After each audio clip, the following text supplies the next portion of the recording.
Hi guys and welcome back. So before getting into the main part, let me tell you this. You can take this as a disclaimer. So the things that I share in this video are completely my experiences and these have helped me in my life to improve. If this can help you, you can implement them, and if this doesn't help, you can always find something that will work for you. So yeah, let's get into the main part. What are the few things that are stopping you from achieving what you want or what you are expecting?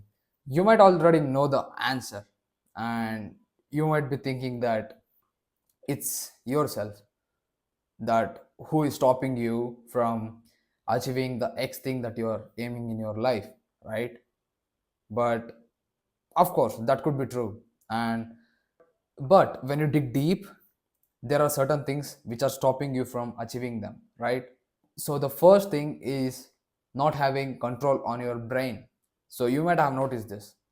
When you sit to work, you mindlessly do some tasks.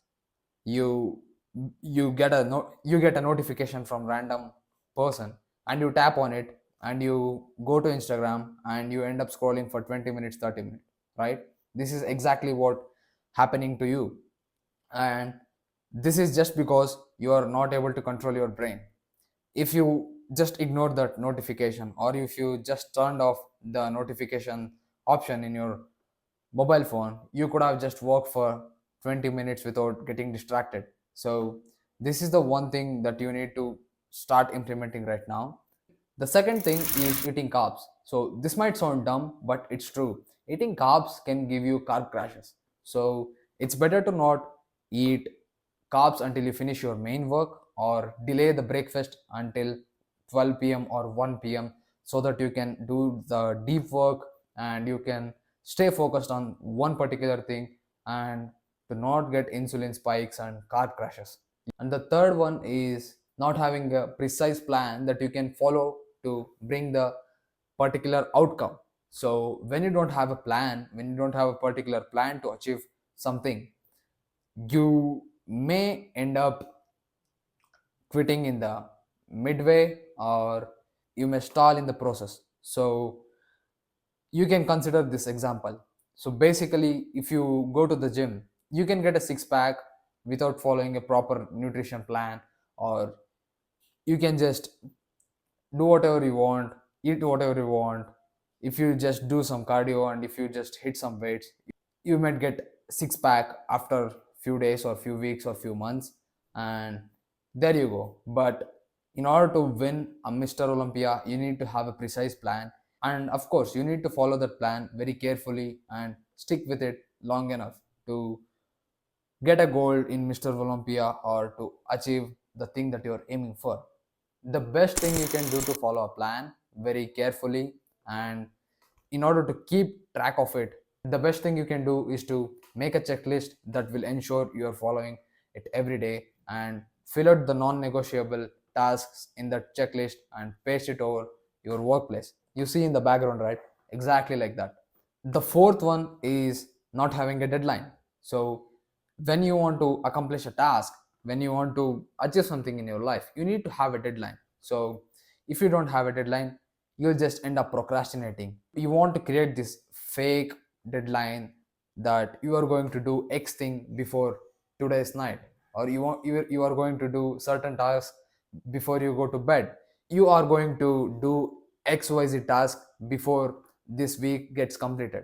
So you need to have some deadlines, and you need to put some things that you are willing to do in on your schedule, to know that you can complete before the deadline comes. The fifth thing is very important: getting demotivated and dealing with it or overcoming it. So even if you follow the things that I have said earlier, you might have days where you get demotivated and do not feel like working, or you might have times where you don't feel like working. So what you can just do is start by doing easy tasks like recording a video like this, or maybe going out and maybe going for a walk, or even if you don't want to do that, you can do one thing. If you can find a floor, you can do some push-ups. And the best thing other than that is to listen to some music which really boosts your confidence level. Like basically I listen to this punk music, and you can implement that into your life too. So another thing is that even if this things doesn't work for you and you can't get your ass to work and it feels very hard to do, one best thing that you can do is just slap your cheeks, or just you can slap yourself. It doesn't harm you that much. You can just slap your face and you'll be good to go to work. If you are already following this stuff in your life and you start to implement the things that I have said here, and even if you still get demotivated, the only way to stay motivated forever is to probably join a community where the thing which feels very hard for you to do, and that hard thing is very common in a community. So you can join mentorships, you can join communities, you can move to other places where this thing is normal if you have the luxury to move out.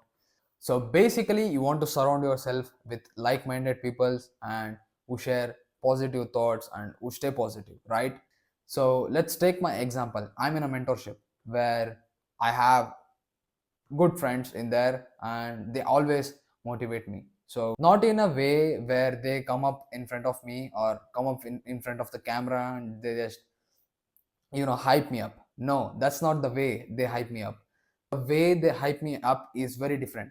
So when they get some wins, maybe it could be tiny wins or big wins, so those wins indirectly help me to hype myself up. And sometimes I even feel ashamed that I am not able to get those wins, and I get pissed and I can just fucking work. So yesterday this happened to me. I saw my buddies in mentorship who got some wins, but that kind of pissed me off and I couldn't go to sleep. I felt kind of ashamed now for not doing enough work. So I came back to my room and just started working like the whole night. And I went to sleep at morning 5 o'clock and I woke up at again some 12. That's good. Like I did some brave choices that I wasn't able to do in the morning. Right? So that's helpful for me. So yeah. And another thing joining into mentorship is that your mentor will exactly know about what you're facing because he has went through the same path. He has been in your position, and he can let you know that how to solve your problems, how to find the best solution to it, and he can guide you through the process how to overcome these limiting beliefs and xyz blah blah blah. So these are the few steps that you can implement in your life in order to just speed run the process that you are going on or working on the path that you are right now. And again, I'm repeating this stuff. These are only my experiences and this has helped me to grow in my life. I mean, not like insane, but this has helped me to make some progress. And if this helps you, you can implement it in your life. And yeah, that's it for this video. See you soon. Signing off.